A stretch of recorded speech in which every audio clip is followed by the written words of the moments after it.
It's essential that we all care for the ocean because our survival depends on it. It really is the global driver of life and chemistry of the planet. So when it comes to caring for the ocean, what we're really doing is caring for ourselves and for our own future.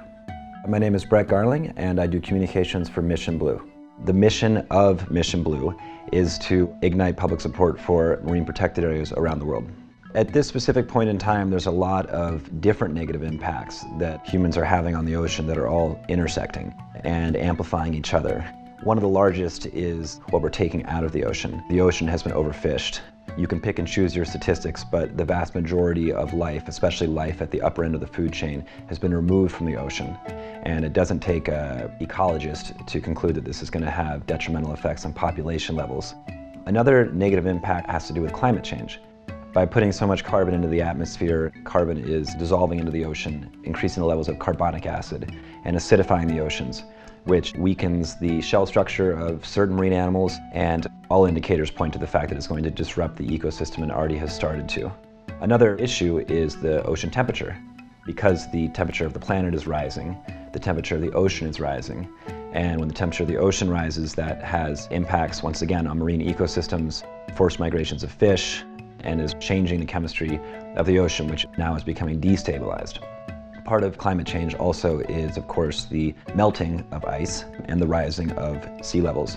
Also, there's more energy being put into the system in general, and because the ocean is the global regulator of climate and of weather, with this increased energy in the system, we're obviously seeing more storms.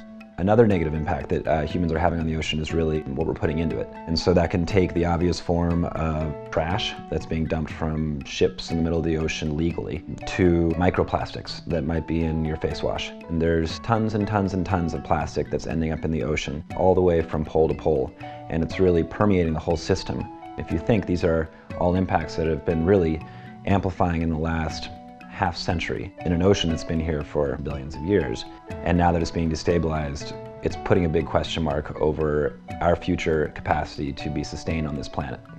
The goal of Mission Blue is to get the ocean, even if you're not on the coast, at the forefront of people's minds. If you have 1 minute to do something to help the ocean, you could stop eating seafood, or at least tone down how much you eat it. You could stop using single-use plastics, which find their way into the ocean. And you could also tone back or boycott certain industries that contribute to ocean pollution, such as the oil industry. Really, the idea is to get everyone involved with understanding the issues and what's at stake.